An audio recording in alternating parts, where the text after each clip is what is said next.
अस्सलाम वालेकुम नाज़रीन व सामईन।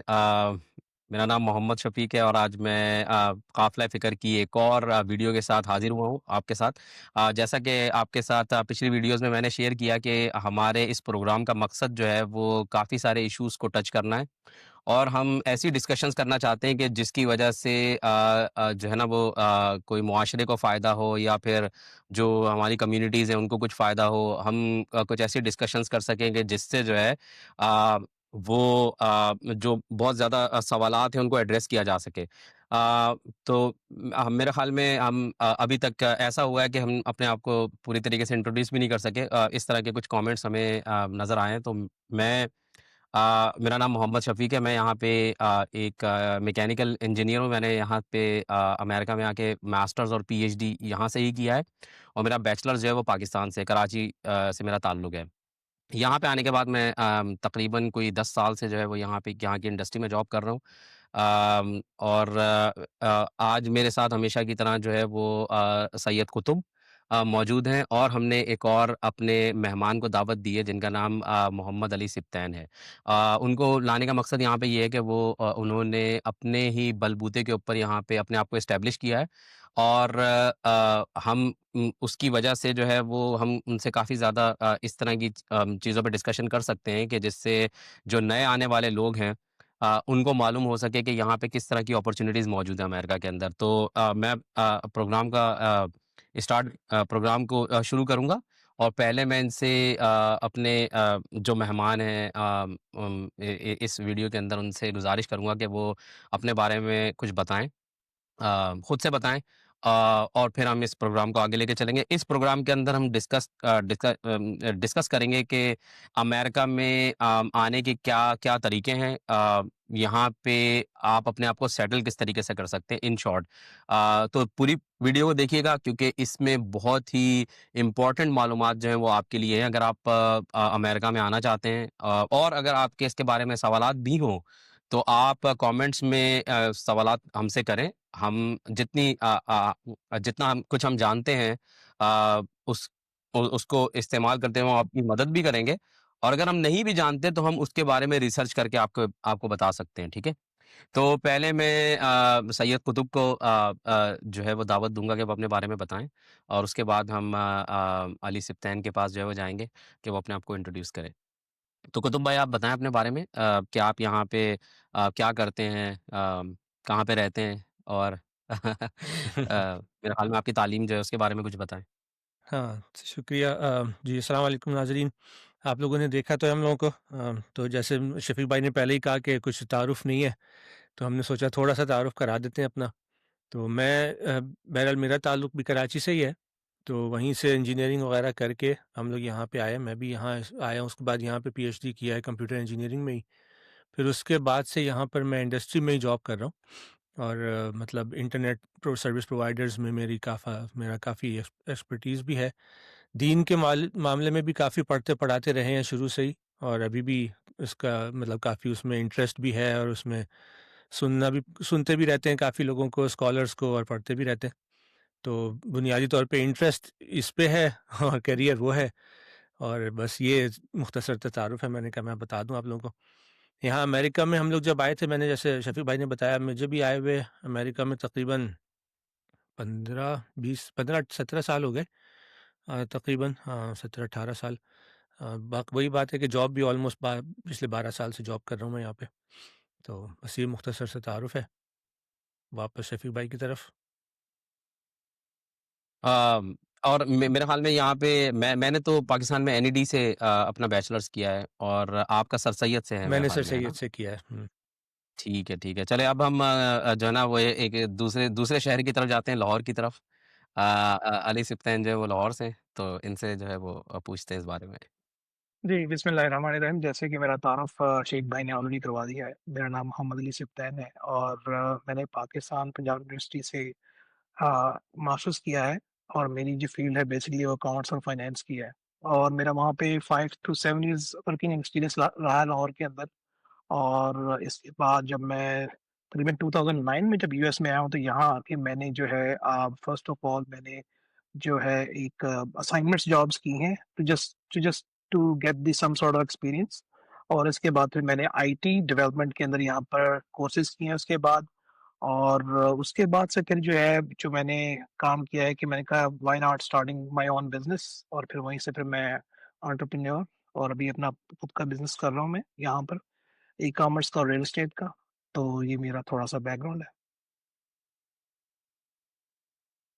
बहुत अच्छे। अच्छा, प्रोग्राम को स्टार्ट करते हैं कि पहला पहला सवाल जो कि मुझसे कुछ लोगों ने पूछा है कि अमेरिका में एंट्री करना किस तरह मुमकिन है? क्या-क्या इसके तरीके हैं?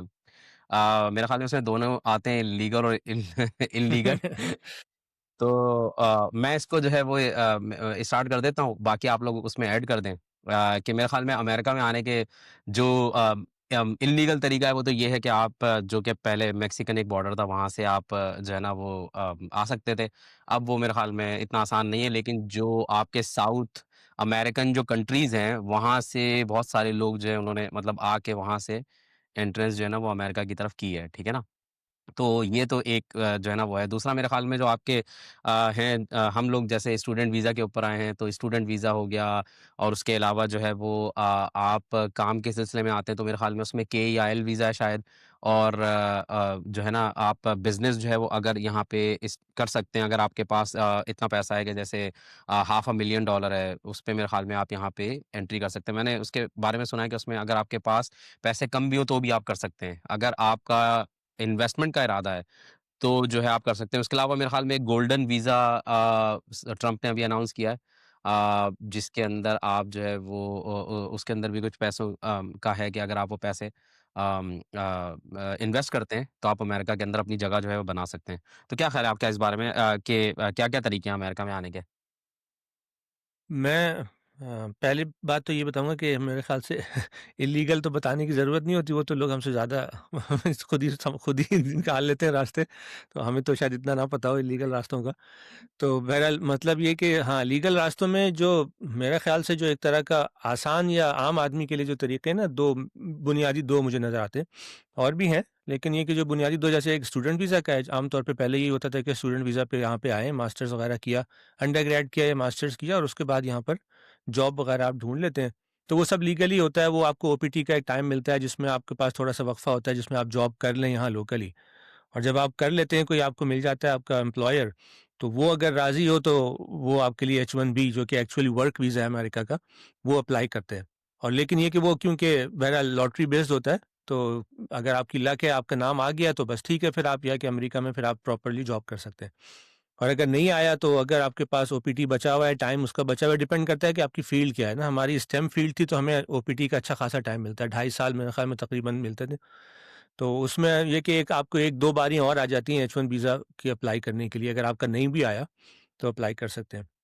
और फिर उसके बाद वही है कि एक दफ़ा अगर आप यहाँ पे एंटर हो गए, आपको अच्छा एम्प्लॉयर मिल गया और आपका काम अच्छा है, तो चांसेस होते हैं कि एम्प्लॉयर आपके लिए फिर ग्रीन कार्ड भी अप्लाई कर दे। तो ग्रीन कार्ड अगर एम्प्लॉयर अप्लाई कर देता है, तो फिर उसमें भी फिर ये आपके लिए आसानी होती है। ये मतलब ये एक तरीका है एंट्री का। दूसरा तरीका स्टूडेंट वीज़ा के अलावा H-1B डायरेक्ट का तरीका भी है, जो कि मुश्किल है। उसके लिए आपको ज़ाहिर-सी बात है कुछ कंसल्टिंग कंपनीज़ होती हैं। यहाँ पे इंडियन कंपनीज़ बहुत ज़्यादा हैं, लेकिन ये कि पाकिस्तानी कंपनीज़ भी हैं, जो कि पाकिस्तान से लोगों को हायर करती हैं और फिर वो यहाँ पे ना उनको H-1B वीज़ा लगवाती हैं यहाँ पे आने के लिए। ज़्यादातर कंप्यूटर सॉफ्टवेयर के मतलब उसमें होता है। मैंने ज़्यादा और दूसरी फ़ील्ड्स में इतना सुना नहीं। आईटी की फ़ील्ड होती है थोड़ी-सी और सॉफ्टवेयर की फ़ील्ड होती है। इसमें ज़्यादा ये बिज़नेस चल रहा होता है कि जिसमें बाहर से आउटसोर्स भी कर दिया, प्रोग्रामिंग करवा ली पाकिस्तान से बिठा के, उसके बाद उनका H-1B लगवा लिया, फिर वो यहाँ पे आ जाते हैं। तो ये 2 मेन तरीके होते हैं। जो मतलब आम आदमी के लिए हैं। बाकी जैसे शफ़ीक भाई ने कहा कि और वीज़ाज़ भी हैं, जैसे ग्रीन कार्ड का है, एक EB-1 वीज़ा होता है जिसमें अगर आप बहुत आला दर्जे के, जिसे कहते हैं ना, रिसर्च वगैरह का काम किया है या बहुत अहम कुछ आपके अकम्प्लिशमेंट्स हैं, तो आप उसके लिए भी अप्लाई कर सकते हैं। वो आपको ग्रीन कार्ड का एक कैटेगरी होती है। वो इस हिसाब से होती है जिसमें लेकिन आपको केस बनाना पड़ता है अच्छा, वकील के साथ बैठ के, कि भई आप प्रॉपर बताएँ कि आपका क्या अकम्प्लिशमेंट्स हैं, आपके जिसे कहते हैं ना, आपकी क्या काबिलियत है और क्या-क्या आपने किया हुआ है। तो फिर वो पूरा एक केस बना के फिर अप्लाई करते हैं, तो उसमें चांस होता है कि आपका मतलब ग्रीन कार्ड हो जाए EB-1 पे। तो ये 2-3 मेन तरीके हैं, बाकी गोल्डन वीज़ा तो ज़ाहिर-सी बात है बड़े अमीर लोगों के लिए है। मैंने 2-3 चीज़ें बताई हैं जो मेरे ख़्याल से आम आदमी के ज़्यादा काम आ सकती हैं। बाकी अली भाई अगर ऐड करना चाहें तो? अच्छा, इसमें मैं ऐड करना चाहूँगा कि आई मीन बताया है कि ज़ाहिर-सी बात है इल्लीगल रास्ते हैं, लेकिन हम किसी को भी एडवाइस नहीं करेंगे क्योंकि हमारा अपना जो एक्सपीरियंस है और हमने जो लोगों को यहाँ पे देखा है, वो सफ़र करते हुए देखा है उसमें। आप आ तो जाते हैं, आप यहाँ पे एक अच्छे मुस्तकबिल की तलाश के अंदर आते हैं, लेकिन जो उसके बाद की लाइफ़ है, वो बहुत ही ज़्यादा मुश्किल है।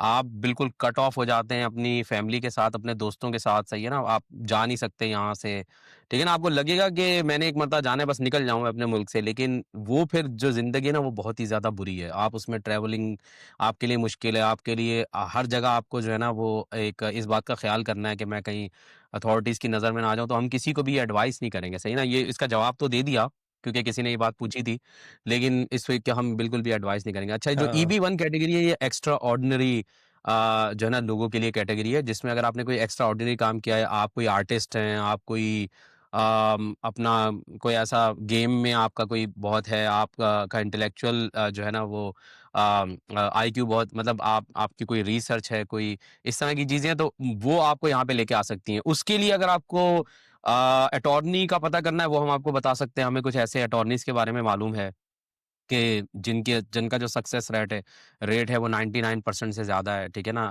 और बहुत सारे लोगों ने उनसे किया, लेकिन वो लोग यहीं पे थे। और 1-2 हैं मेरे दोस्त जो कि जिन्होंने वो जो है ना, वो बाहर से भी अप्लाई किया है। तो उनका हो गया ना, लेकिन वो रिसर्च की फ़ील्ड में थे, तो उनका मतलब उन्होंने कर लिया उस रिसर्च को यूज़ करते हुए। अच्छा, अब मैं अली सिब्तैन को दावत दूँगा कि वो इसके ऊपर जो कुछ जानते हैं, तो उस पे कोई रोशनी डालें। एक चीज़ सॉरी एक चीज़ आपको उसमें ऐड कर दूँ इलीगल वाले में, आजकल के हालात वैसे भी बिल्कुल भी फ़ीज़िबल नहीं है अगर कोई इलीगल वे से आना चाह रहा है। पहले एक ज़माना था जब फिर भी हो जाता था, कहीं न कहीं से एंटर हो गए, फिर आप हो गए एक दफ़ा तो आप 5-10 साल बाद आपको कुछ न कुछ मिल ही जाता था। लेकिन अब आजकल हालात बहुत ख़राब हैं और इस हिसाब से भी ख़राब हैं कि आजकल स्टूडेंट वीज़ा पे भी बहुत सख्ती है, H-1B पे भी बहुत ज़्यादा सख्ती कर रहे हैं वो लोग। तो ज़ाहिर-सी बात है कि इल्लीगल तो बिल्कुल ही कोई कोशिश ना ही करे तो अच्छा है, क्योंकि वो यहाँ से ही लोगों को वापस भेज रहे हैं, तो वहाँ से जो इल्लीगल आएँगे उनका तो जिसे कहते हैं ना कि कोई ख़ास मुझे नहीं लगता उम्मीद है। तो बहरहाल ये मैं ऐड करना चाह रहा था कि आजकल हालात वैसे भी ज़्यादा मुनासिब नहीं है, तो बिल्कुल ही लीगल तरीके से कोशिश करें। अगर आपकी है, अल्लाह ताला ने रखा है आपकी किस्मत में, तो हो जाएगा इंशाल्लाह, नहीं तो और जगह हैं बहुत दुनिया में। जी, अली भाई सॉरी आपको मतलब 10 कहने 10 लगा। 10 साल पहले जो है वो 10 साल के बाद कुछ ना कुछ मिल जाता था कि आप यहाँ हुँ। पे रह लें। अब 10 साल के बाद वही मुल्क आपको दोबारा मिलेगा। आप जहाँ से आए हैं ना। अली भाई। जी, तो इस बारे में ये कहूँगा कि जैसे कि अभी आपने ये बात कही है कि इल्लीगल और लीगल, इल्लीगल तो हम बिल्कुल डिस्कस नहीं करेंगे, ना हम कभी एडवाइस करेंगे और ना इस चैनल का मकसद है कि इल्लीगल चीज़ को प्रमोट किया जाए। और इसको डिस्करेज ही करना चाहिए, क्योंकि जैसे आप देख रहे हैं कि जो हालात चल रहे हैं, ख़ासतौर पे पाकिस्तान से एक स्पेसिफिक वर्ड है डंकी लगा के जाना। उससे जितनी अमवात हुई हैं, आप देख के बहुत दुःख होता है और हमेशा आपको हर कंट्री में लीगल ही जाना चाहिए, ठीक है?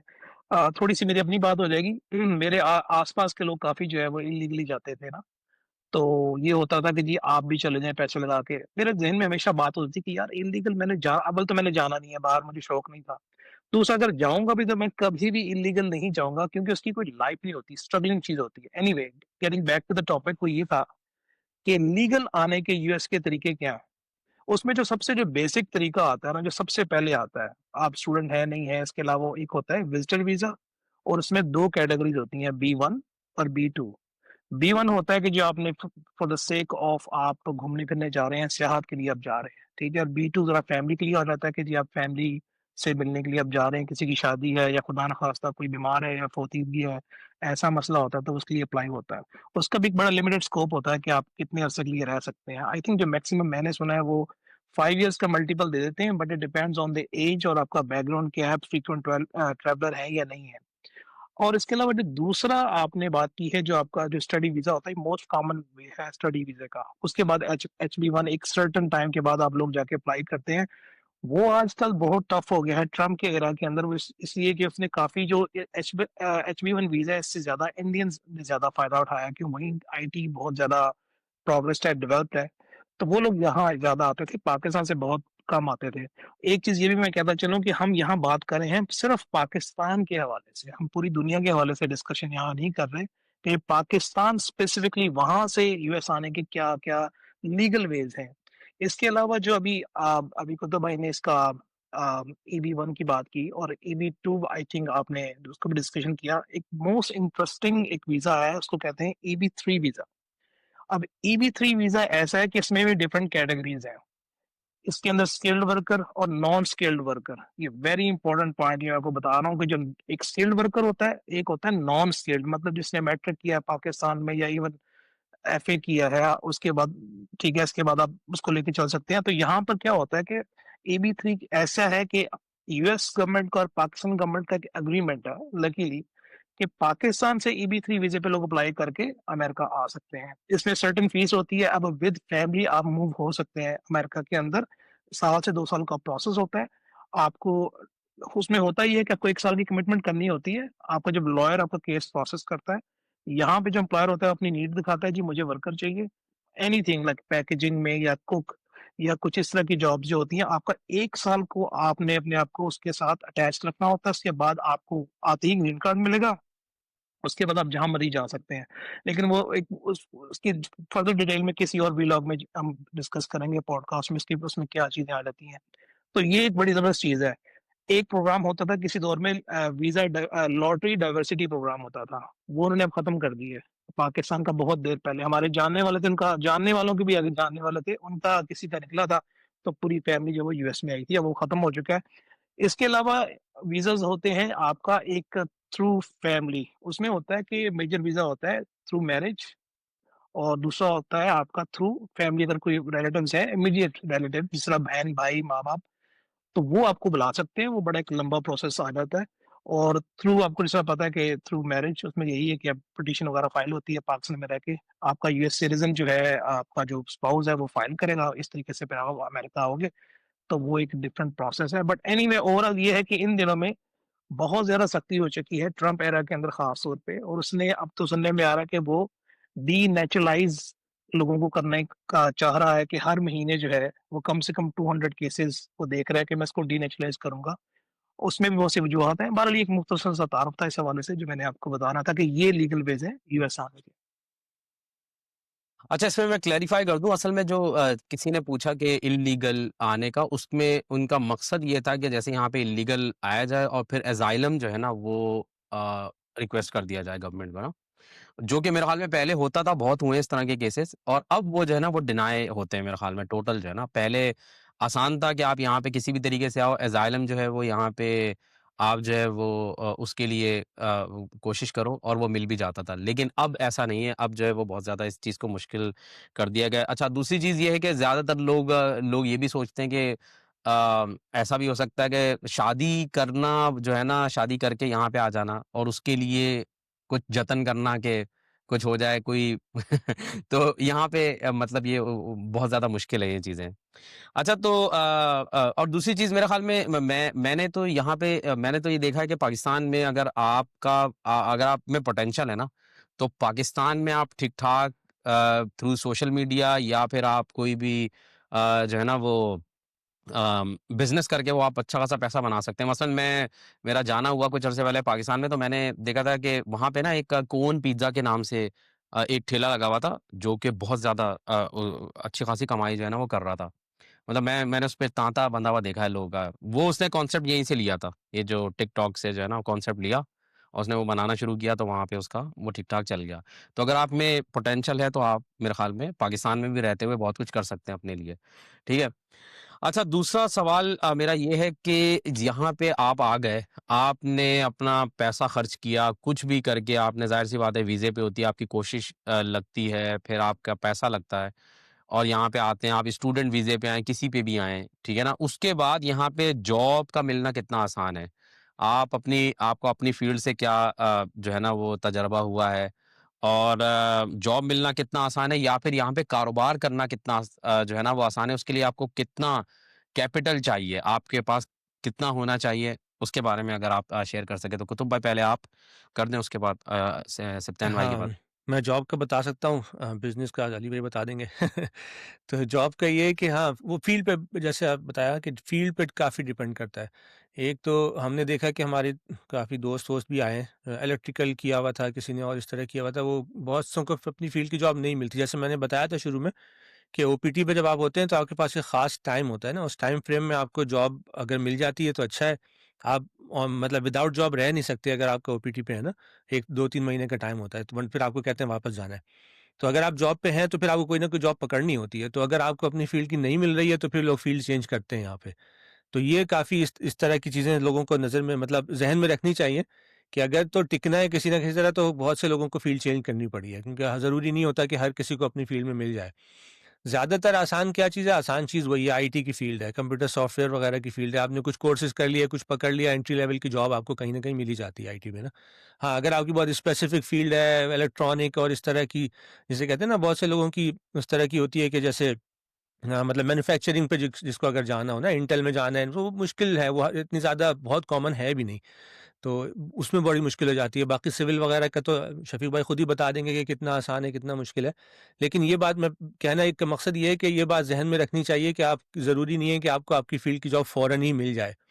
तो आपको कुछ ना कुछ जिसे कहते हैं ना कि अपना प्लान करके रखना चाहिए। अगर आपको यहाँ टिकना है, तो कुछ और भी आपके पास वो होना चाहिए रास्ता। बाकी ये कि आगे आप बता दें अली भाई क्या-क्या आप कहना चाह रहे हैं? जी, उसमें मैं सिर्फ़ एक बात करूँगा कि जैसे जो स्टूडेंट वीज़े पे लोग आते हैं, वो नॉन इमिग्रेंट वीज़ा होता है, ठीक है? उसमें जो आपका स्टेटस होता है, वो आपको एक सर्टेन आवर्स जहाँ तक मेरी इन्फॉर्मेशन है, I think 20 hours per week आपको अलाउ होते हैं कि आप काम कर सकते हैं, वो भी on campus, if I am not mistaken वो मतलब तो ऐसी वो इन्फॉर्मेशन पढ़ाई के दौरान में, मतलब जी, मैं जी, जो पढ़ाई के ओपीटी की दौरान में। बात कर रहा हूँ, वो तो आपकी पढ़ाई खत्म होने जी, के जी, जी। बाद बाकायदा एक वो आपको उसका ऑप्शन होता है। जी। एग्ज़ैक्टली वो आपका वो तो पढ़ाई के बाद का जो आप बता रहे हैं उसमें तो ज़ाहिर पता ओपीटी होगा उसका फिर वो जॉब मिलेगी और फिर वो एचबी-1 का वो प्रोसेस होता है थोड़ा लंबा होता है। आई थिंक शेख भाई के जो क्वेश्चन है और जो मैं थोड़ा वज़ाहत भी करना चाहता हूँ कि डिपेंड करता है अगर आपने स्टडी अपनी मुकम्मल कर ली है, ठीक है? तो वो जिस तरह कुतुब भाई ने कहा वो ओपीटी का उस तरीक़ाकार चलता है। एक चीज़ होती है अभी आपने स्टडी मुकम्मल नहीं की, बहुत से लोग ऐसे होते हैं यहाँ पर आते हैं पाकिस्तान से और उनको ये होता है कि हमने कुछ ना कुछ जॉब करनी है। अब ऑब्वियसली यूनिवर्सिटी जो होती है आपको वो अलाउ तो नहीं करती, ठीक है? तो उसमें से बहुत से लोग मैं ये नहीं कह रहा कि ये करना चाहिए। अब ये उनकी अपनी ज़ाती मर्ज़ी है कि ये लॉफुली तो आई डोंट थिंक सो कि ये अलाउ होगा बट लोग करते हैं, ज़ाहिर बात है। उसमें ये होती है अंडर द टेबल जॉब्स होती हैं और ये ओपन सीक्रेट है, कोई ऐसी बात नहीं कि जो मैं बता रहा हूँ। उसमें लोग ये करते हैं कि ड्यूरिंग द स्टडी अगर आपकी 2 साल, 4 साल अगर आपकी डिग्री है तो ऑब्वियसली आपको फ़ौरन जॉब आप नहीं ढूँढ सकते जब तक आपकी डिग्री मुकम्मल नहीं हुई। ओपीटी इज़ डिफरेंट थिंग वो तो थ्रू प्रोसेस चल रहे हो आप, उसमें तो ठीक है। लेकिन ज़्यादातर लोग ये करते हैं जो कि स्टूडेंट वीज़े पे होते हैं, स्टडी वीज़े पे होते हैं दूसरे लफ्ज़ों में, वो अंडर द टेबल जॉब्स करते हैं। जैसे कि गैस स्टेशंस हो गया और ये कन्वीनियंस स्टोर हो गया, ये वेरी कॉमन थिंग है और इन दिनों में जिस तरह की अभी जो है ये क्रिसमस के वो हॉलिडे सीज़न चल रहा है, इसमें डिलीवरीज़ की भी जॉब्स हैं। मतलब उनको शॉर्ट टाइम वर्कर वो चाहिए होते हैं जो वो काम करते हैं। एक तो ये चीज़ होगी। लेकिन अगर आप नॉन इमिग्रेंट वीज़े के ऊपर हैं तो आप प्रॉपर जॉब ऑफ कोर्स नहीं कर सकते। आप स्टडी के दौरान लीगली, ठीक है? तो ऑड जॉब्स ही ऐसी होती हैं जो ये करते हैं। जो लोग इमिग्रेंट वीज़े के ऊपर हैं, जैसे मैं आया था थ्रू फैमिली, तो मेरे लिए एक चीज़ ये थी कि मैंने आकर 2 चीज़ें होती हैं आपको यूएस में जो आके करनी होती हैं। एक तो आपको लैंग्वेज बैरियर होता है, ठीक है? ऑब्वियसली दूसरा आपको जो एनवायरनमेंट मिलता है is totally different than Pakistan. जैसे आप एक्सपेक्ट कर रहे हो कि पाकिस्तान में ऐसा होगा, लैंग्वेज बैरियर है, कुछ यहाँ की कल्चर वैल्यूज़ हैं वेरी डिफरेंट देन पाकिस्तान।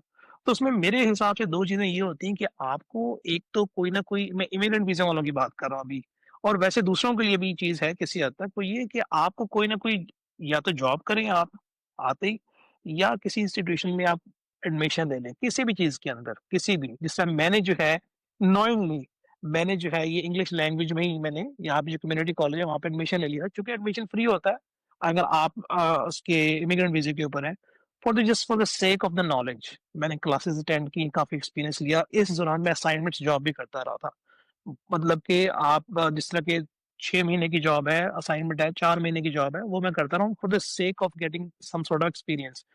इसके अलावा आप बिज़नेस कर सकते हैं, नॉन इमिग्रेंट वाले भी जो स्टडी वीज़े पे हैं, वो भी कर सकते हैं, बट ये है कि उनका जो लीगल है, वो जब तक वो क्लियर नहीं होगा, उनको ज़्यादा बेनिफिट उस सेंस में मिलेंगे नहीं। आप किसी भी चीज़ के अंदर, किसी बिज़नेस के अंदर आप बीइंग ए पार्टनर आप जाके आप जो है उसको हाव-नाव ले सकते हैं कि कैसे बिज़नेस चल सकता है और चलता है और प्रॉफ़िट ले सकते हैं उसमें। बट बेस्ट यही है कि जब तक आप लीगल आपके पास वो स्टेटस नहीं आए, तो आप बिज़नेस नहीं करें, हाँ, जॉब्स करें और जॉब्स भी जो है, जो मैंने बताई हैं, ज़्यादातर लोग ऑड जॉब्स ही करते हैं यहाँ पर। ये चीज़ है। जी। अच्छा, बिज़नेस करना कितना आसान है और उसके लिए कितना कैपिटल चाहिए होता है? अब देखिए ये डिपेंड करता है कि बिज़नेस आपने कौन-सा करना है। जैसे मैं अपनी ही एग्ज़ाम्पल दूँगा, बहुत से लोग जो जहाँ पर जो पाकिस्तान से आते हैं, वो ज़्यादातर उनका जो रुझान जो होता है वो यही होता है convenience store, gas stations as you know और बहुत कम रेस्टोरेंट्स में भी होते हैं। उसमें डिपेंड करता है कि आप किस सिटी, किस स्टेट के अंदर हैं। जैसे मैं अगर आपको अपना एक्सपीरियंस बताऊँ, तो हम 2 लोग थे, पार्टनर थे, हमने काम शुरू किया था। वो भी लाहौर से हैं, इमरान भाई होते हैं। तो हम दोनों ने वो स्टडी वीज़े पे थे, वो पीएचडी कर रहे थे यूनिवर्सिटी के अंदर और चूँकि मेरे पास स्टेटस था, ग्रीन कार्ड था उस टाइम पर, तो हम लोगों ने डिसाइड किया कि कन्वीनियंस स्टोर लेंगे। तो उस टाइम पे जो हमारे जो कैपिटल लगा था, वो राउंड अबाउट 55,000 के करीब लगा था, जो हम दोनों ने जो है उसको पार्टनरशिप पे किया था just for the sake of the experience कि कैसे काम होता है। और आप स्टार्ट कर सकते हैं, आप कोई भी काम आप मतलब करने को तो कोई काम भी कर सकते हैं, लेकिन देखना ये है कि आपका किस फ़ील्ड के अंदर रुझान है। आप कोई भी काम ऐसे नहीं कर सकते कि आपको पता ही नहीं है कि उसको करना कैसे है।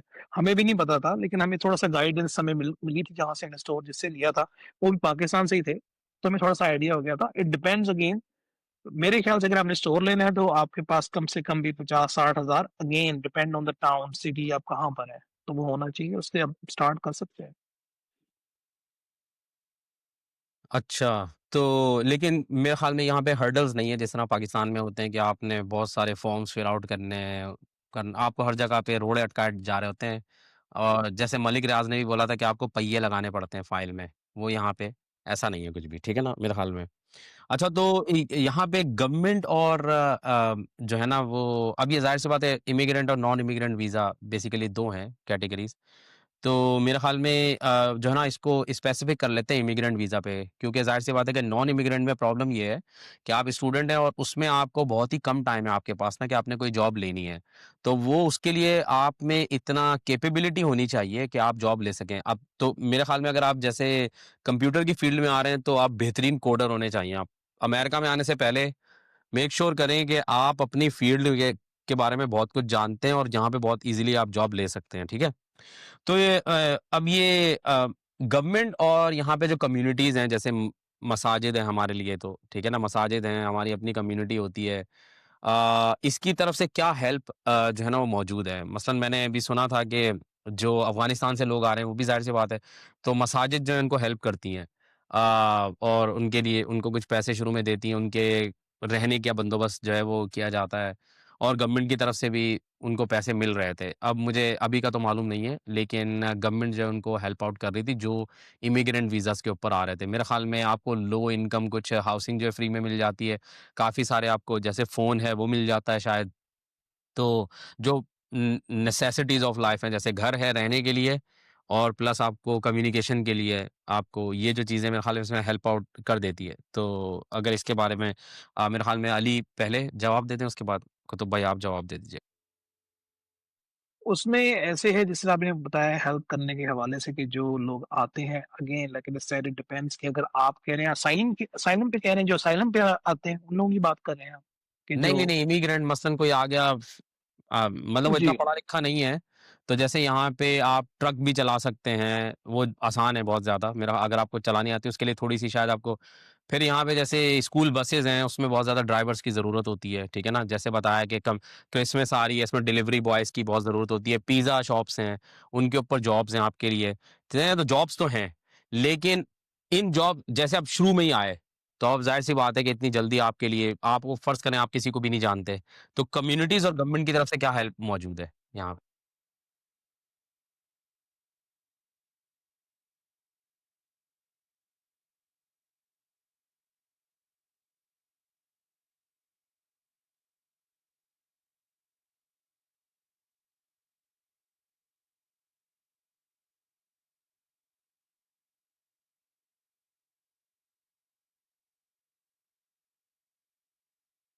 तो आपने उस जॉब के अंदर उस नंबर को बताना है कि जी कि मैं मेरे पास सोशल सिक्योरिटी है, ये इसका नंबर है और सेकंड वन इम्पोर्टेंट चीज़ आपकी है ड्राइवर लाइसेंस जिसको हम पाकिस्तान में आईडी कार्ड कहते हैं और ड्राइविंग लाइसेंस तो खैर पाकिस्तान में अलग होता है। यहाँ पर जो ड्राइविंग लाइसेंस होता है वही आपका आईडी कार्ड होता है, 2 इन 1 होता है। तो वो बहुत ज़रूरी है, उसके बगैर आप कुछ काम भी नहीं कर सकते क्योंकि गाड़ी अगर आपके पास नहीं है यूएस के अंदर तो ये आपके लिए बड़ी प्रॉब्लम क्रिएट करेगी ये चीज़। क्योंकि अगर आप किसी भी कम्युनिटी के अंदर जाएँगे और वो कहेंगे जी मुझे जॉब मतलब मैं करना चाहता हूँ, मुझे मैं फॉर इंस्टेंस मैं ड्राइवर हूँ। तो ड्राइवर के लिए भी अगर वो कमर्शियल टाइप का ड्राइवर है, उसका सीडीएल लाइसेंस होता है, वो अलग से आपको लेना पड़ता है। वो एक अलग राउट बन जाता है, वो थोड़ा डिफिकल्ट होता है, स्टार्टिंग में आप नहीं कर सकते। बट अगर आपने कोई भी ऐसी जॉब करनी है, जैसे कि आप किसी रेस्टोरेंट में जॉब कर रहे हैं, किसी स्टोर में जॉब करते हैं, लीगली, तो उसके लिए आपके पास आईडी और एसएसएन होना बहुत ज़रूरी है। रही बात कम्युनिटी की, तो कम्युनिटी हेल्प करती है। डेफिनिटली जब आप जाते हैं कम्युनिटी के अंदर, आपको अपना इंट्रोड्यूस करवाते हैं और उनको कहते थे कि I am looking for the jobs, अगर किसी के पास है, तो डेफिनिटली कम्युनिटी की जिसके पास जो इन्फॉर्मेशन होती है, तो वो ज़रूर शेयर करता है। अभी शफीक भाई, जैसा कि आप जानते हैं कि गेम्सल में हम लोग थे और फ्लोरिडा के अंदर, तो आप जब आए थे यहाँ पर, तो हम स्टार्टिंग में अपनी कम्युनिटी हमने फॉर्म की थी। एक तो थी मुस्लिम कम्युनिटी जो वैसे ही हमारे शहर में थी, इसके अलावा हमने अपनी एक पाकिस्तानी जितने भी दोस्त भाई हमारे आए थे, उनकी कम्युनिटी फॉर्म की थी। उसमें हम यही एक-दूसरे की हेल्प करते थे और अभी भी करते हैं यहाँ पर। गाइड करते हैं, कोशिश करते हैं कि कहाँ पर जॉब है, कहाँ पर जॉब नहीं है। इसमें ये होता है कि एक थोड़ी-सी होती है जॉब्स, जो ऑड जॉब होती है ज़रा आपको जल्दी मिल जाती है। उसकी रीज़न ये होती है कि लेस उसमें रिक्वायरमेंट्स होती हैं, जैसे कि आपको पता है कि ये गैस स्टेशन की जॉब, कन्वीनियंस स्टोर की जॉब्स और समटाइम्स रेस्टोरेंट की जॉब्स भी हो जाती हैं। वो आपको जल्दी मिल जाती हैं। लेकिन अगर प्रॉपर थ्रू व्हाइट कॉलर अगर आपने जॉब करनी है, तो उसके लिए प्रोसेस और पेपर वर्क होता है, आपका एक्सपीरियंस वगैरह होता है, वो देखते हैं, इंटरव्यू लेते हैं और फिर आपको वो मिलती हैं। अ, ये है कि कम्युनिटी का इसमें बहुत रोल होता है, वो आपको बिल्कुल गाइड करते हैं और आप पे इतना मुश्किल नहीं होता, लेकिन उसके लिए शर्त ये है कि आपको कम्युनिटी से टच होना बहुत ज़रूरी है। जी, हाँ, फरमाइए। मैं इस मामले में यही बाकी बातें तो ख़ैर अली भाई ने बता दी। कम्युनिटी के हवाले से 2 तरह की चीज़ें हैं, वो जैसे डिपेंड करता है आप हैं कहाँ पर ना। अगर किसी बड़े शहर में हैं, तो आम तौर पे वहाँ बहुत बड़ी-बड़ी कम्युनिटीज़ होती हैं। वहाँ आपको मस्जिद ढूँढनी होती है, बड़ी मस्जिदें होती हैं। वहाँ जाएँगे, वहाँ पे आपको लोग मिल जाएँगे, बहुत लोग मिल जाते हैं, ज़ाहिर-सी बात है शहर अगर है बड़ा तो। और वहाँ पे बुलेटिन बोर्ड्स लगे हुए होते हैं, वहाँ पे वो आप इश्तिहार भी लगा सकते हैं, आपको कमरा चाहिए, रूम चाहिए, उसका भी इश्तिहार लग जाता है। लोगों आपको कॉन्टैक्ट भी दे देते हैं, किसी और को कमरा मतलब रूममेट चाहिए तो इस तरह की चीज़ें काफ़ी आसानी से हो जाती हैं ना बुलेटिन बोर्ड्स वगैरह पे और बड़ी मसाजिद में। जहाँ छोटे शहरों में अगर आप जाते हैं तो उसमें ये है कि आप मस्जिद जाते हैं तो वो लोग क्योंकि छोटे कम्युनिटी होती है तो वो लोग खुद बहुत ज़्यादा पर्सनली काफ़ी लोग आपकी हेल्प करने की कोशिश करते हैं। क्योंकि आप गए ना किसी मस्जिद में, तो लोग खुद ही देख लेते हैं यार ये कोई नया बंदा आ गया है। क्योंकि ज़ाहिर-सी बात है कि छोटी कम्युनिटी है तो हर कोई जान रहा होता है एक-दूसरे को। तो वो खुद ही देख लेते हैं कि हाँ, ये कोई नया बंदा आया आके पूछ लेते हैं भाई आप कौन हैं, कहाँ से आए हैं? तो वो अच्छी खासी हेल्प उस हिसाब से भी हो जाती है। हम कम्युनिटी बहुत अच्छी रही है, हम लोग जहाँ भी गए हैं, काफ़ी शहरों में अल्लाह का शुक्र है कि रह चुके हैं, तो बड़े शहर में भी, छोटे शहरों में भी। तो अल्लाह का शुक्र है कभी कम्युनिटी की तरफ से हमें कोई ऐसी परेशानी नहीं हुई, बहुत हेल्पफुल ज़ाहिर-सी बात है लोग आए हुए होते हैं, हर कोई समझ रहा होता है कि अगर कोई बाहर से पाकिस्तान से यहाँ आया है, तो उसको ज़रूरत होगी। तो लोग काफ़ी हेल्प करते हैं हर मामले में, आपको जॉब के मामले में, आपको घर के मामले में, जिसे कहते हैं ना अपार्टमेंट, गाड़ी के मामले में और भी कुछ आपको छोटी-मोटी चीज़ें चाहिए होती हैं, मैकेनिक आपकी गाड़ी है आपके पास, मुझे याद है गाड़ी थी लेकिन अब मैकेनिक कोई ढूँढना है, भई कोई ऐसा मिल जाए जो सस्ते में कर दे चीज़ ना, तो उसके हवाले से भी काफ़ी मिल जाते हैं। कोई ना कोई अपनी कम्युनिटी का कोई बंदा होता है जो मैकेनिक या तो उसको होता है कहीं अगर बड़ा शहर है तो या वो किसी को जानता होता है। तो वो इस तरह की चीज़ें ना काफ़ी हेल्प हो जाती है कम्युनिटी की। तो कम्युनिटी की हेल्प का तो पता है, गवर्नमेंट की हेल्प का मुझे ऐसे एज़ सच नहीं आइडिया है, क्योंकि वो जैसे शफ़ी भाई ने बताया ज़्यादातर असाइलम पे आते हैं तो उनको मिलती है। मेरे ख़्याल से अगर आप प्रॉपर इमिग्रेंट वीज़ा पे आते हैं तो यहाँ पे कोई वेलफेयर सिस्टम नहीं है कि अगर आपको जॉब नहीं है तो हुकूमत दे देगी आपको। वो वो ज़ाहिर-सी बात है वो आपको खुद ही मेहनत करनी पड़ती है अपनी। मैं सॉरी एक बात भूल गया इसमें भाई आपकी। आपने गवर्नमेंट के हवाले से वो मैं भूल गया कि गवर्नमेंट की क्या हेल्प करती है इस सिलसिले में, खासतौर पे इमिग्रेंट्स की। उसमें ये होता है कि आपको एक सर्टेन टाइम पीरियड यहाँ पे गुज़ारना होता है। आप ऐसे नहीं है कि आप अभी आए, आपको ग्रीन कार्ड मिला और आते ही आप गवर्नमेंट से कहें जी मुझे आप जो है अपनी वो मनायत दें। हाँ, बट होता ऐसे है कि जैसे कि मैं 2009 में जब यहाँ पर आया था, तो उस टाइम स्टेट के अपना प्रोग्राम चल रहा था, Florida back to work program के नाम से। और नया-नया जो है हाउसिंग क्राइसिस आया था और अभी बुश की गवर्नमेंट गई थी, ओबामा आया हुआ था। तो उसने ये इनिशिएटिव लिया था कि जितने लोग भी हैं जो स्किल्ड वर्कर हैं, व्हाइट कॉलर और ब्लू कॉलर हर तरह के लोग, उसमें ये था कि अगर जैसे कि 10 आवर्स पर आवर की अगर एक मिसाल के तौर पे 10 आवर्स पर आवर जो है वो उसकी वेजेस हैं, तो उसमें वो गवर्नमेंट स्टेट ये कर रही थी कि वो $9 जो है वो एम्प्लॉयर को दे रही थी और $1 पर आवर एम्प्लॉयर को पे करना था। तो इसलिए बहुत ज़्यादा इंसेंटिव था एम्प्लॉयर के लिए ऐसे लोगों को हायर करना जो उस प्रोग्राम के तहत अप्रूव होके आ रहे हैं। Luckily I was one of them और वैसे तो स्टार्टिंग में मैंने और जॉब ही से स्टार्ट किया था। और लेकिन ये था कि luckily I was very lucky अल्हम्दुलिल्लाह कि मुझे फिर व्हाइट कॉलर अपनी ही फ़ील्ड में जॉब मिल गई थी और वो इसी प्रोग्राम के तहत मिली थी। उस काम के करने के बाद फिर ये होता है कि अगर आपको वो असाइनमेंट खत्म होने के बाद, एक सर्टेन टाइम पीरियड गुज़ारने के बाद अगर आपकी वो असाइनमेंट खत्म हो जाती है, फिर गवर्नमेंट जो होती है वो आपको उसके वो क्या कहते हैं उसको वेजेस उसके देती है आपके कि आपका वो काम आपके पास नहीं चूँकि आपने सर्टेन आवर्स काम किया हुआ है इतने महीने, इतने वीक्स, तो आपको वो काम देती है। प्लस ये होता है कि आपका वो मज़ीद यहाँ पे जो है कम्युनिटी के अंदर यहाँ पे कम्युनिटी कह रहा हूँ कि यहाँ पे जो आपका लोकल जो है यहाँ का जो ऑफिस है, वहाँ पर आप जाके अपने आप को रजिस्टर करवाते हो फ्लोरिडा के सिस्टम के अंदर कि जी I am ready available to I am looking for the work. Working compensation की बात करता है, वो मिलता है आपको जो है ना जब आपकी जॉब खत्म हो जाती है उसके बाद। फिर आपको वो जॉब्स डिफरेंट आती रहती है, अपने अप्लाई करना होता है, वो फिर वो मिल जाती है। इस तरह की हेल्प होती है लेकिन ये नहीं होता कि आपको मतलब वो भी वर्किंग कंपेंसेशन भी होता है, वो भी सर्टेन टाइम पीरियड के लिए आपको मिलता है। वो ऐसा नहीं होता कि आप बैठे रहेंगे और आपको फ्री में मिलता रहेगा, ऐसा उसमें नहीं होता। बट ये है कि इसमें आपका अपना कंट्रीब्यूशन भी होना बहुत ज़रूरी है। तो ये चीज़ें हैं उसके अंदर, इसके अलावा गवर्नमेंट जो है वो फौरी तौर पे इस तरह नहीं करती, इसमें आपको भी अपना वो करना पड़ता है, शेयर डालना पड़ता है। अच्छा, मेरे ख़्याल में जो मुझे जहाँ तक मालूम है यहाँ पे जैसे फूड स्टैम्प है वो मिलता है, उसमें कुछ पैसे मिलते हैं जो कि जो इमिग्रेंट फैमिलीज़ होती हैं उनको मिलता है। प्लस ये कि अगर आप इमिग्रेंट हैं तो आपका जो ज ओबामा केयर के तहत जो है ना वो आपका तकरीबन कोई खर्चा नहीं होता। अगर आपको कोई मसला हुआ है, कोई सिकनेस है, आपका किसी किस्म का इलाज है तो वो स्टेट जो है वो कवर कर रही होती है, तो वो भी एक बहुत बड़ी आपके लिए ज़ाहिर-सी बात है पाकिस्तान में अगर आप हैं तो आपको कोई मसला हो गया, उसके बहुत ज़्यादा पैसे लगते हैं। यहाँ पे अच्छे हॉस्पिटल्स हैं, आपको कोई किसी किस्म का कोई खर्चा नहीं और उसके अलावा मेरे ख़्याल में एक अनएम्प्लॉयमेंट है कि अगर आपके पास जॉब आपकी थी, ख़त्म हो गई तो आप अनएम्प्लॉयमेंट जो है वो गवर्नमेंट से ले सकते हैं। तो इस तरह की चीज़ें जो कि काफ़ी ज़्यादा हेल्प करती हैं गवर्नमेंट की तरफ से। इसमें एक चीज़ मैं कुतुब भाई का हाँ, की जो है वो किस्मत बहुत अच्छी है कि इन्होंने किसी मैकेनिक के बारे में पूछा तो इनको उन्होंने बता दिया कि ऐसा है। मैंने पूछा था एक से तो उसने बोला कि अगर कोई मिले तो मुझे भी बताना, इस तरह का।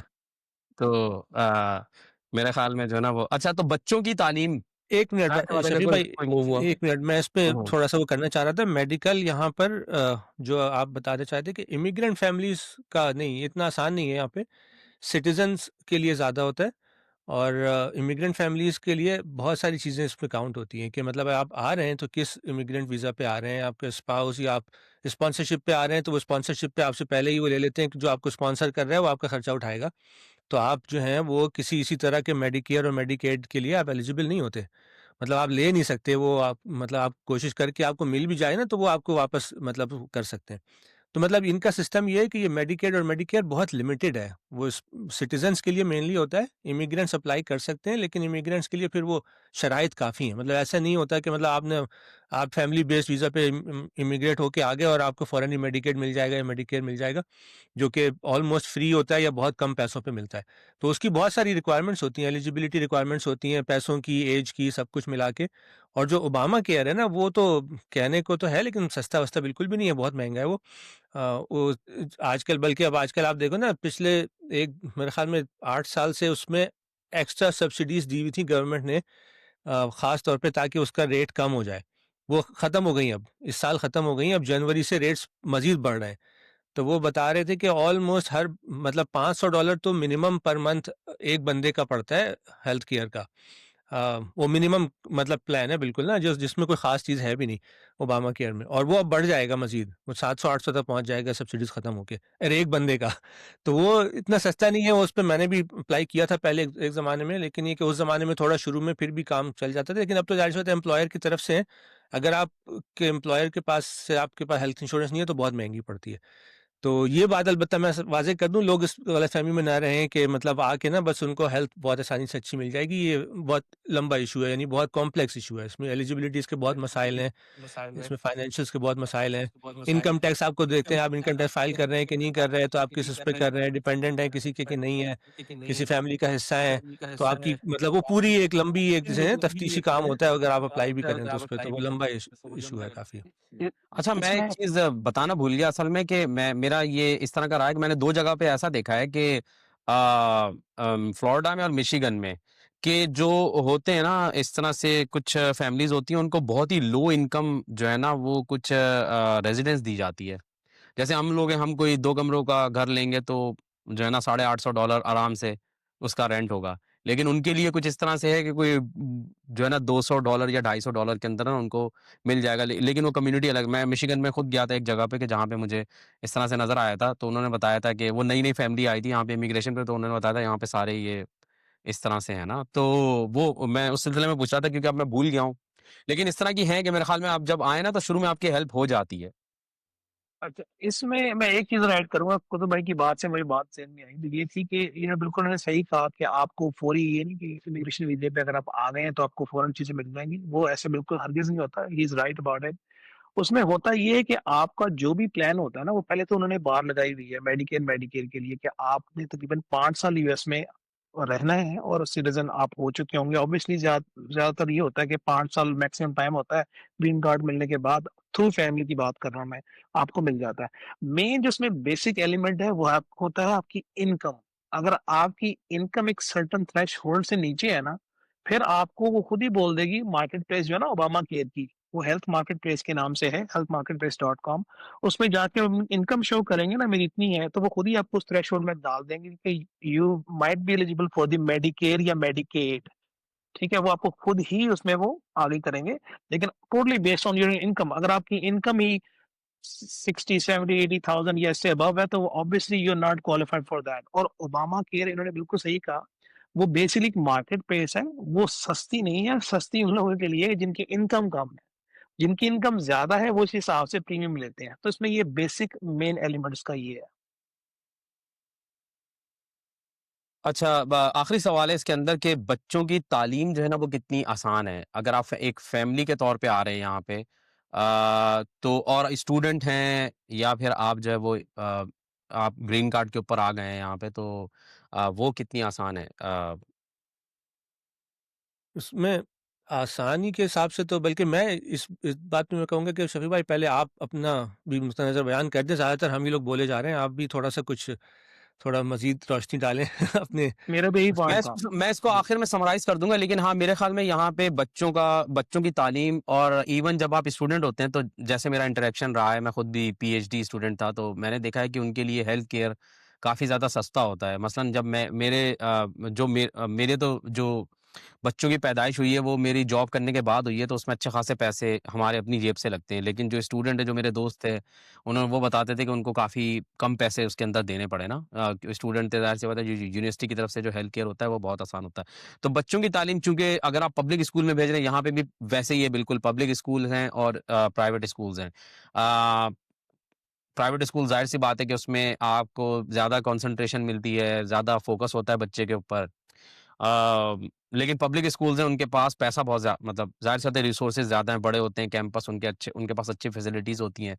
तो पब्लिक स्कूल्स जो है ना वो बुरे नहीं होते, और पब्लिक स्कूल में जहाँ पे भी आप रह रहे हैं, तो बेसिकली आपकी तरफ से कुछ टैक्स जा रहा होता है, जो कि आप पे कर रहे होते हैं, लेकिन वो आपके समझ लें किराए से जा रहा है या जो भी है, जैसे मैंने लिया हुआ है तो मॉर्गेज से जा रहा होगा। तो इस तरीके से होता है कि आपके बच्चे स्कूल में पढ़ रहे होते हैं, उनकी जो बसेज़ हैं वो गवर्नमेंट की तरफ से मिलती हैं, तो आपको जाना भी नहीं है उनको लेके, आप अपने काम पे जा सकते हैं, बस उनको लेके जा सकती है। तो ये है कि मेरे ख़्याल में यहाँ पे बच्चों की तालीम काफ़ी आसान है। उसके उसके सिलसिले में आपको इतना ज़्यादा परेशान होने की ज़रूरत नहीं है, अगर आप अमेरिका मूव हो रहे हैं। या आप ऐसे कंट्रीज़ में, दूसरे कंट्रीज़ में भी अगर आप मूव हो रहे हैं जो कि वेलफेयर स्टेट है, वहाँ पे तो बल्कि और भी ज़्यादा मेरे ख़्याल में इसका अच्छा जो है ना वो एक सिलसिला है। हाँ, नहीं बात ठीक है आपकी। मतलब पब्लिक स्कूल में अगर आपको पढ़ाना है यहाँ पर तो वो ऑलमोस्ट फ्री पड़ जाता है। मतलब इस हिसाब से कि मतलब जैसे बस का भी कोई खर्चा नहीं है आपका और तालीम बिल्कुल फ्री है। वो बात सही है कि टैक्स आप थोड़ा-सा देते हैं एक्स्ट्रा स्कूल डिस्ट्रिक्ट का। अगर आपका स्कूल डिस्ट्रिक्ट बहुत अच्छा है जो कि ज़्यादातर लोग हम लोग जो भी यहाँ पे आते हैं फैमिली के साथ कोशिश ये करते हैं कि जहाँ भी जा रहे हैं ना तो पहले से मालूम करें कि स्कूल डिस्ट्रिक्ट कौन-सा अच्छा है। और ये बहुत अहम होती है कि कहाँ का स्कूल ज़्यादा अच्छा है क्योंकि अगर आपको पब्लिक स्कूल में पढ़ाना है, तो पब्लिक स्कूल में भी यहाँ पे मतलब ज़ाहिर-सी बात है डिफरेंट मेयार होते हैं हर जगह। तो हर स्टेट में या हर शहर में आपको देखना पड़ता है भई कौन-सी जगह है जहाँ का स्कूल बहुत अच्छा है, स्कूल की अच्छी रैंकिंग है। फिर वहाँ जाके रहते हैं, तो जहाँ अगर आप वहाँ जाके रहेंगे तो वहाँ के थोड़े टैक्सेस ज़्यादा होते हैं। ज़ाहिर-सी बात है अगर अच्छा स्कूल डिस्ट्रिक्ट है, तो फैमिलीज़ रहना चाहती हैं वहाँ पे थोड़ी डिमांड बढ़ जाती है, तो और उन्होंने टैक्सेस भी बढ़ाए हुए होते हैं वहाँ के। तो आपको रियल एस्टेट भी थोड़ा महँगा मिल सकता है वहाँ पे यानी घर-वर लेना है, कुछ लेना है तो वो भी थोड़ा-सा महँगा पड़ेगा और कुछ टैक्सेस वगैरह भी एक्स्ट्रा लगते हैं। तो ये चीज़ है, मतलब एक खर्चे के तौर पे अगर आपको किसी अच्छे जगह पे जाना है। लेकिन उसके अलावा फिर ज़ाहिर-सी बात है कि अगर आपने उसके अलावा कोई खर्चा नहीं है एज़ सच, कि स्कूल में अगर आपको भेजना है तो कोई खर्चा नहीं। हाँ, अलबत्ता अगर आपके बच्चे 5 साल से कम है, यानी किंडरगार्टन से नीचे हैं और आपको बच्चों को कहीं भेजना है प्री स्कूल या वो, तो वो फिर महँगा है यहाँ पर। वो उसमें आपका अच्छा खासा पैसे खर्च होते हैं।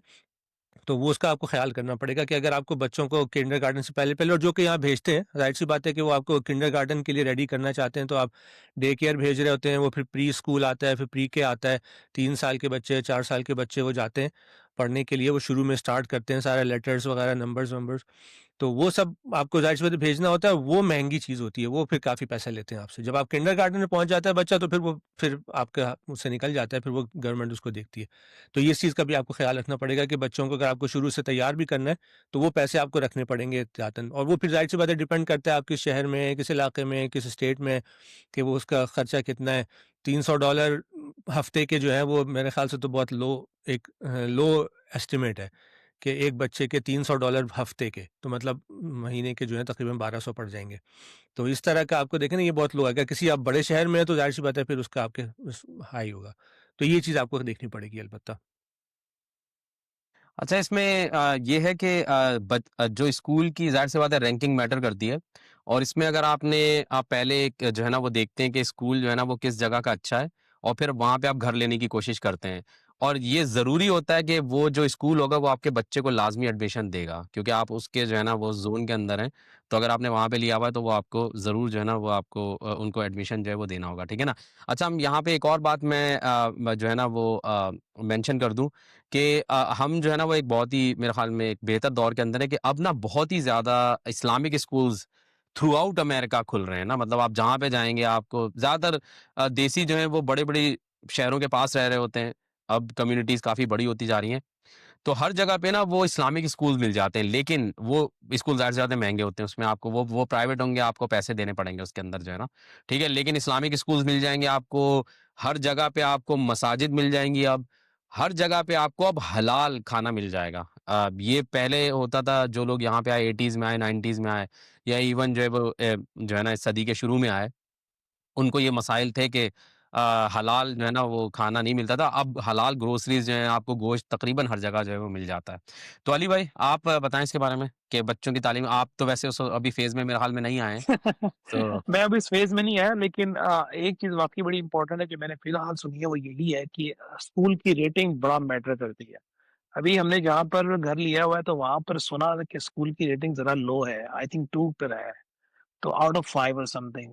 तो होपफुली कि जब बाय द टाइम कि जब मेरा बेटा बड़ा हो जाएगा तो वो स्कूल की रेटिंग ठीक हो जाएगी, अदरवाइज़ फिर हमें कहीं कुछ ना कुछ और करना पड़ेगा। अच्छा दूसरी चीज़ ये है कि हमने एक और चीज़ मैंने ये नोट किया है कि हम लोग जो है ना बच्चा छोटी उम्र में होता है, ये थोड़ा-सा ऑफ द टॉपिक में भी हो जाए। वो ये होता है कि हमें फ़ौरन होता है कि बच्चे को स्कूल भेजें। हालाँकि ये डॉक्टर्स भी और साइकोलॉजिस्ट भी ये बोलते हैं कि एक सर्टेन ऐज में बच्चे को थोड़ा-सा बड़ा हो जाए फिर भेजना चाहिए।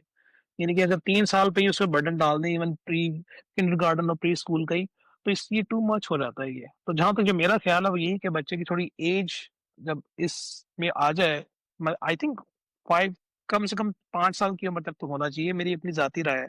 ताकि बच्चे पे ज़्यादा बर्डन ना पड़े, चीज़ों को समझ सके।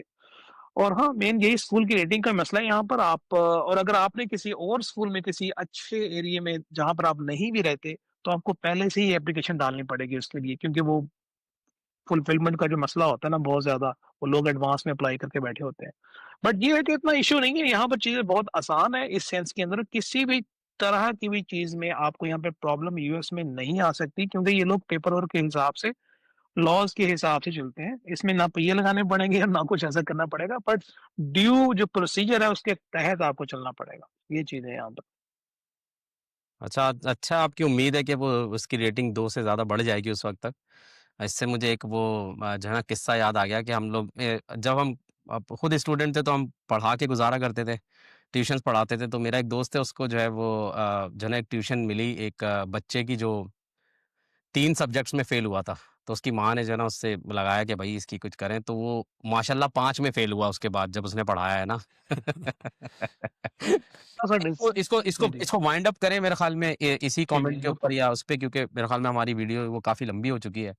तो हम ऐसा करेंगे कि इसके ऊपर मज़ीद बात करेंगे, किसी दिन इसी के ऊपर बात करेंगे।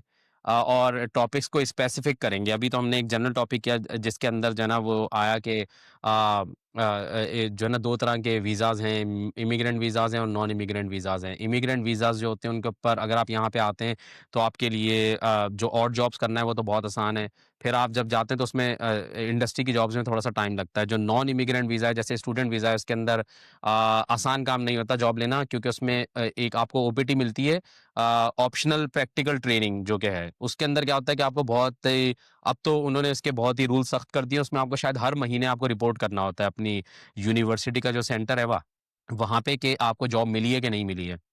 तो अगर आपके पास इस तरह के आपकी कैपेबिलिटीज़ ऐसी नहीं है कि आपको जल्दी जॉब मिल सके, तो आपके लिए बहुत मुश्किल हो सकती है। आप यहाँ पे सिर्फ़ पैसे लगा के फिर वापस ही जाएँगे, सही ना? बहुत मुश्किल हो जाता है रहना। लेकिन अक्सर उसमें जो है ना वो जॉब मिल जाती है। कहीं न कहीं से कुछ अल्लाह ताला आपके लिए बंदोबस्त कर देते हैं। मैंने बहुत ही कम लोगों को वापस जाते हुए देखा है, ठीक है ना?